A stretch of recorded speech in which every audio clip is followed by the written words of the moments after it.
My husband's dead. Like, I'm not trying to be morbid, but he's dead. And it puts life into perspective of how short life is. And I think we're at like over 200,000 for merch sales. Don't quote me on that because I think it just keeps like bumping up like crazy. But I just wanted to say a huge, huge, huge thank you to the events team. Hey there, folks. Hope you're doing well today. Now, what you just saw was real audio that was leaked out of Turning Point 2 weeks after Charlie Kirk's death. This was right after the memorial.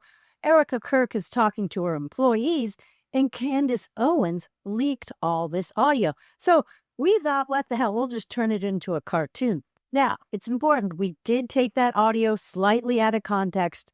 You're going to hear the entire audio clip here in just a second. But even though we did take it slightly out of context, it did do a very good job of showing you the overall message that she's communicating. Let's just dive in. We're going to start with Candace Owens setting things up. Let's take a look. I do want to remind you that Charlie has not been dead for 2 weeks. That's where you have to go back to. Not even 2 weeks after Charlie was publicly assassinated. The obvious point of this call to set this up is to introduce Erika. She's a new leader. Not even introducing, she's just heading up this call, but obviously she's going to be at the helm of this, so they're getting to know her. So let's take a listen. No, we are not a fan of Candace Owens as she spreads baseless conspiracy theories, and her claims in these conspiracy theories are often very vague, so nobody could call her out on spreading bullshit. Now, this time it is a little bit different. She's not making any claims. All she's doing is leaking audio and showing the world who Erika Kirk is. And the best part is she's doing it all while destroying one of the biggest movements on the right for creating young conservative voters, while also destroying her own credibility. Soon, when the world finds out that Bridget McCrone doesn't have a dick, and the world includes Candace Owens, she's going to be found guilty of defamation. Nonetheless, let's hear what Erika Kirk had to say. Hi, everybody. I still love all these emoji Zoom things. Wow.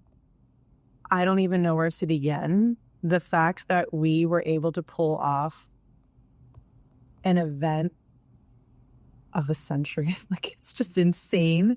We had over 275,000 people that attended, and the stadium, overflow, Westgate, insane, you guys. And then you have, was it 100 million? We had thousands that were registered to vote.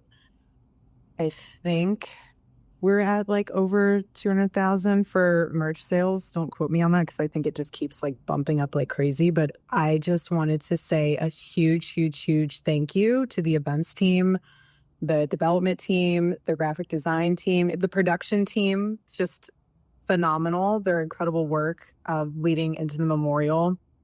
And honestly, a lot of the staff that worked on the memorial, they had 20-hour days for a week during the time of us grieving the loss of my husband. And honestly, I know several staff that didn't even sleep. Again, you guys are breathing angels. I don't care if any of you have beef with each other from the past or have any issues with someone said something about this or that. Like, if you guys have any of that, please put it to rest. My husband's dead. Like, I'm not trying to be morbid, but he's dead. And it puts life into perspective of how short life is and relationships. Now, usually when we make characters, we make them a little more serious, but you can hear the energy she's giving off. It's this very gleeful, happy energy. And so that's why we thought it made sense to make the cartoon character so happy. Now, again, we need to take a step back. We have to ask ourselves, what does this leaked audio reveal about Erika Kirk?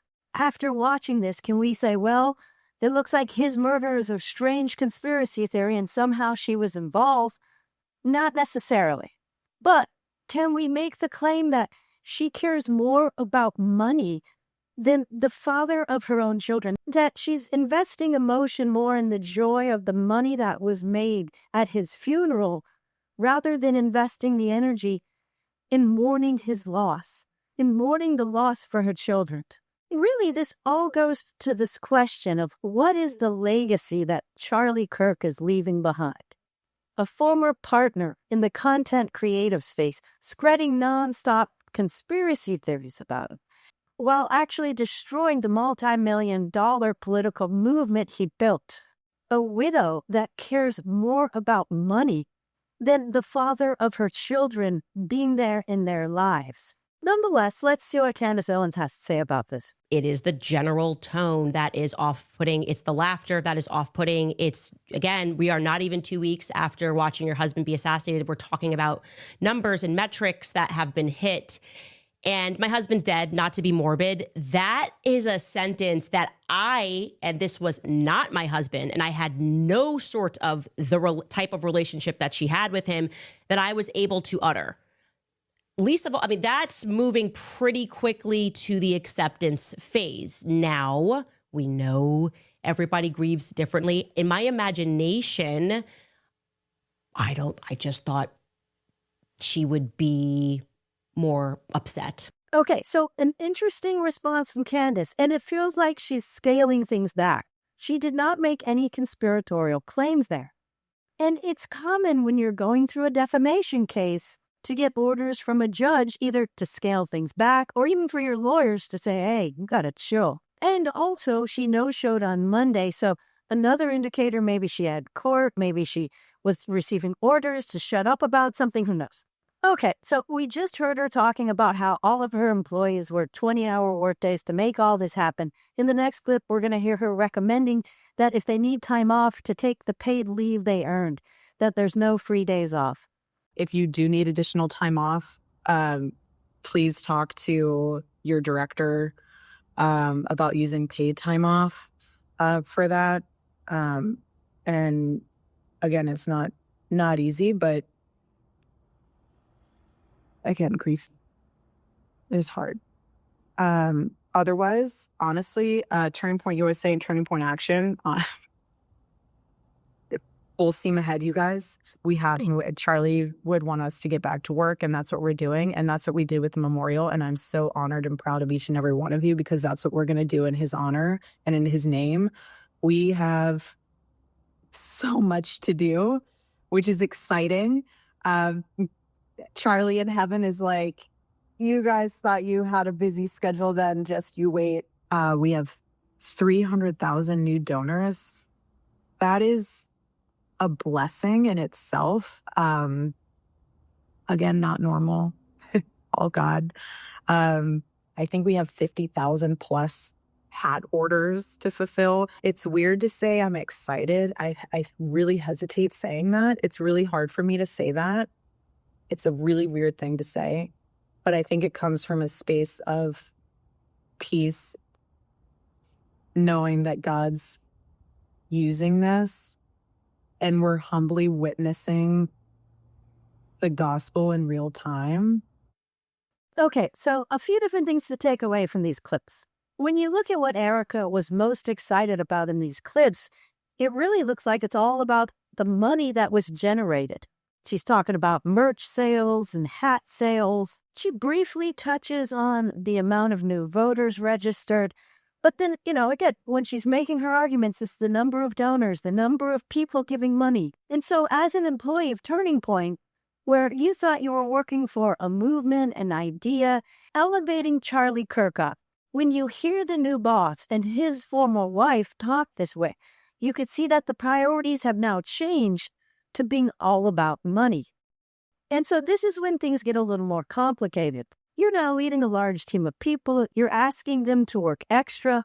You're generating a ton more money. And it's very likely you're not sharing any of those profits with any of the people working the hardest. But who knows? I'm speculating. Maybe everyone over there is paid, like Erika. Well, let's see what Candace thinks of this last clip. I don't know what to say. She doesn't want to say she's happy. I don't want to say I'm happy, but where it comes from, let me explain the happiness that I feel. It comes from peace, because we're witnessing the gospel in real time. All of this makes my skin crawl. It genuinely makes my skin crawl. So basically what the employees said to me was that they got onto this call and everyone's exhausted, everyone's been working, they pull off this massive memorial.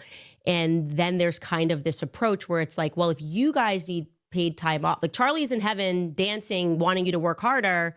He's just up there like, you better work, but you can use the paid time off that you have earned, by the way, if you need to grieve more. But imagine you're the employee and you're like, okay, well, this is his wife saying this. So am I weird? Would I be like, I would be pretty weird if I needed to take time off and his wife is saying she's full steam ahead.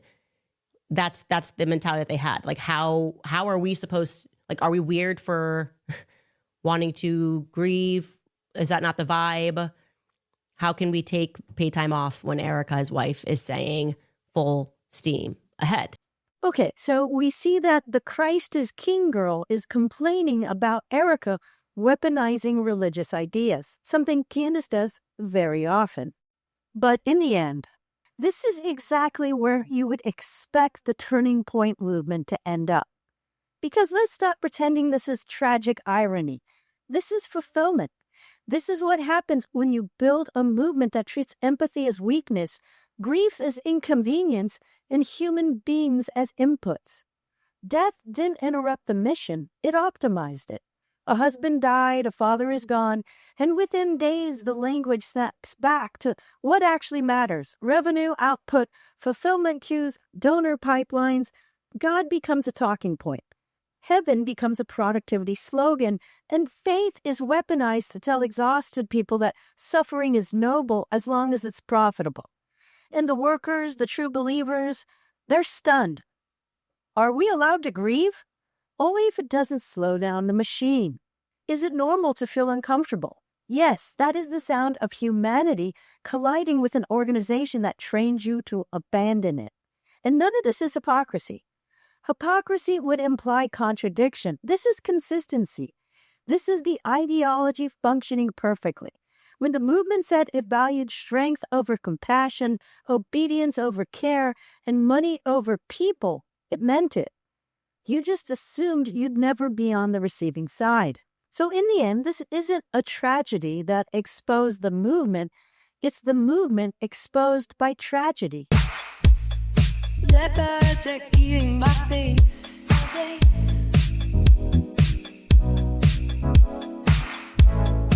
Leopards are eating my face.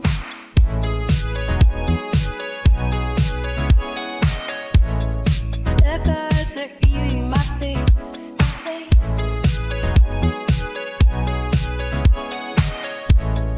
Leopards are